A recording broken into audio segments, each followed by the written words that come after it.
Did you know Yoda almost had another apprentice during his exile in Dagobah before Luke, and had two others after Luke? In 1AB, Tash Randa on the run from the Empire with her brother Zach Randa and her uncle, the Shiido anthropologist Ammon Hall with Platt Ofikind, her smugglers, hid on Dagobah. They would run into 25 beings who called themselves the children, who were actually cannibals, which they didn't discover until later. They warned them of a being called the Imp. Zach ran into this being and found out he wasn't dangerous and that his name was Yoda. He went to tell the others, and they were intent on finding this Yoda. Platt sent two of her smugglers with Tash and Zach back into the marsh woods to find this Yoda being. After an incident occurred with one of the smugglers dying and the other severely injured, Yoda revealed himself to Zach again. Zach introduced Yoda to Tash. Yoda then took them with him and taught them a lesson of nature. He taught them that the knobbly white spiders and meat flowers of Dagobah weren't actually always hostile, and that they would only attack when threatened or starving. Zach noted how Yoda had an aura around him that brought peace and positive energy to those around him. Yoda ordered Zach to return to his camp while he would teach Tash further of the nature of Dagobah and the bit of the Force. Zach later returned to them. On the run from the children, which he now knew were cannibals, he found them sitting next to a large knoll tree, which had a big black hole. Zach asked Yoda what it was, and he said it was the dark side cave. Zach was pondering whether he should go in or not when his decision was made for him as the children emerged from the woods, charging at him. He was knocked back into the cave as the children fell in as well. Zach was able to make his way out back to Yoda and Tash. When the children were gone, Paul and the smugglers emerged, and Yoda told them to skedaddle away from his home.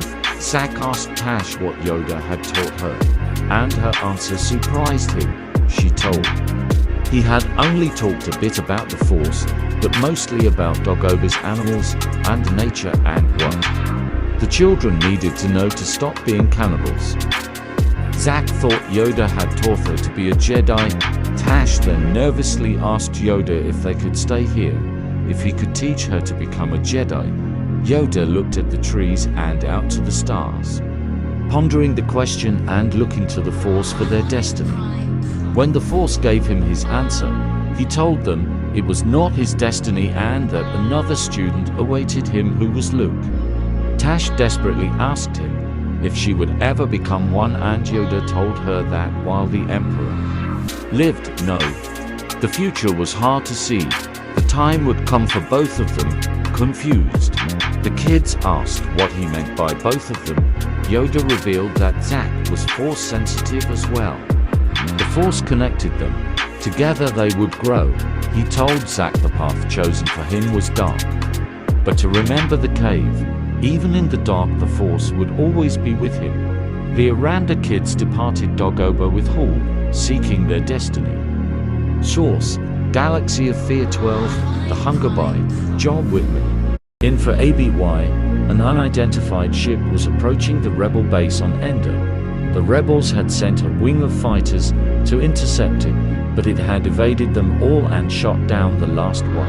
Unimpressed, remarked the pilot was so good, people would almost think it was him. Han was gonna kill the intruder when Luke stopped him, telling him he felt something somehow familiar about this pilot, and he had a feeling the intruder revealed himself as Prince Denon, the only surviving child of the Noldar kings.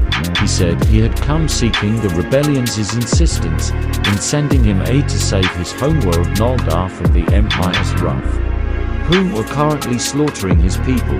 He also wanted to be trained in the Force as that way he could do more for his people. When he discovered the blonde-haired young man next to him was Luke, he desperately asked Luke to teach and help him. A conflicted Luke said he would help, but he could not teach him. Denon said he wouldn't give up and would remain with him until he had to teach him something. When Admiral Akbar did not agree to send a large military force to Noldor due to being more interested in conflicts that were closer to the alliance, Luke asked Leia if they should propose their alternate A plan to Denon, which was just for them all only to go, and she agreed. Luke went to deliver the good news and bad news to Denon. They all departed for Noldor on the Millennium Falcon the next morning. They saw Noldor utterly destroyed and devastated.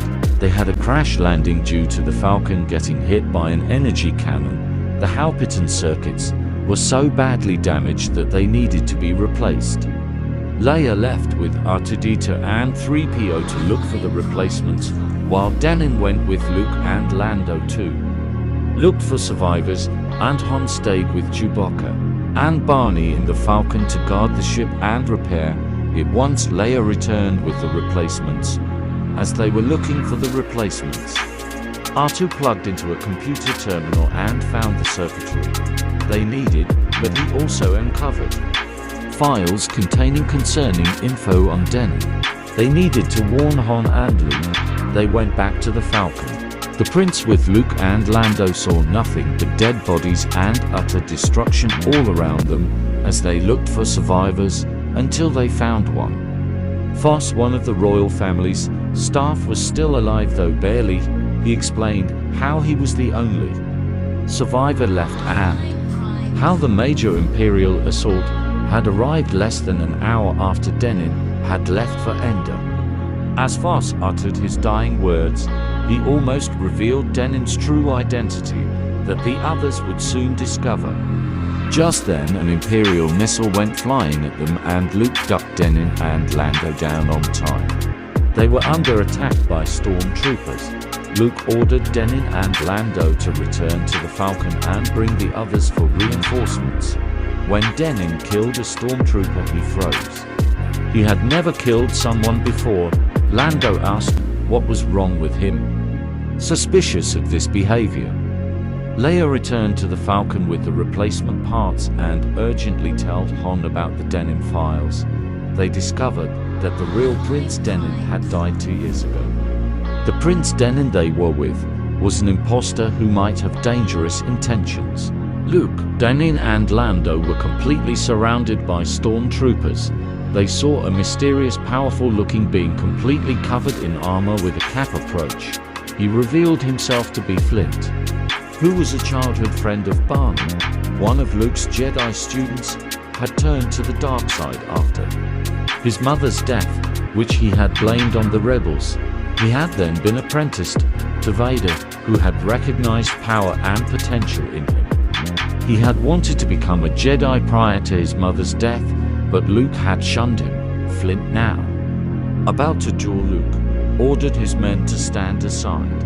Lando and Denon left for the Falcon. Flint ordered his men to go after them and kill them. Denon showed Lando a shortcut and they were able to get back to the Falcon safely. Denon told everyone they had to help Luke. Leia immediately started accusing him of being an imposter. Denon explained he was actually the dead Denon's twin sister, Princess Viva, who had been living the past 2 years as her brother's life for him, whose biggest dream had always been to be a Jedi and that she missed her family deeply, especially Denon. It wasn't a deception, ever since he died. She had been him. Lando said it was all interesting, but they had to get back to Luke. As Luke was dueling Flint, Flint let out his hatred for Luke, telling him all he had wanted was to be a Jedi, but Luke shunned him and took away Vader from him. Luke tried to tell he had it all wrong, that Vader had been a monster of the dark side who had died in redemption. Flint didn't believe him. Luke apologized for shunning him and conflicted. Told him he hadn't trained him because he wasn't good enough. The duel wouldn't end. They both acknowledged it was pointless. Neither could beat the other. They were stalemating in lightsabers and the Force. Until finally, a stormtrooper shot Luke, disarming him. The duel ended. Just then the princess and the others arrived. Flint told them they were too late. He was ready to initiate a massive energy cannon that would disintegrate everything in this sector of the city once he and his men were out of his range. He told them he only felt sorry they wouldn't be able to see what he would then do with it to other Alliance worlds. Barney, his childhood friend, was able to talk him out of it and turned him back to the light. A stormtrooper, enraged, was about to shoot Flint in the back, but Vila ran forward, killed the stormtrooper, sacrificing herself in the process, taking the blaster bolt to the stomach. Leia and Luke huddled around her, Leia revealing to Luke who Denin really was. Luke showed understanding and sympathy. Vila said Denin would have been proud of her. Luke told her she was a natural and no one could have done what she did, that she would be a Jedi Knight. Her last words were she was glad to know it. She didn't want to be a Jedi just for Denin, but she herself wanted to be one more than anything. Luke, crying, told her it was all right when she passed. A crying Flint realized everything he had done until now was wrong and blew up the rest of the stormtroopers. A crying Leia said she was too cruel on Vila, but Vila found herself in a mysterious supernatural dimension. She was in the afterlife. Ahead of her she saw a person she loved more than anyone else, her brother. He told her he had been waiting for her, and as if Yoda had heard Luke's wish from across the dimensions, he sat ahead of them waiting to begin their training in the ways of the Jedi Knights. Source: Star Wars 1977 Comics, Issue 92. Thanks for watching. If you enjoyed, like and subscribe or follow and leave suggestions for other lore vids in comments. Make the Force be with you, my acolytes.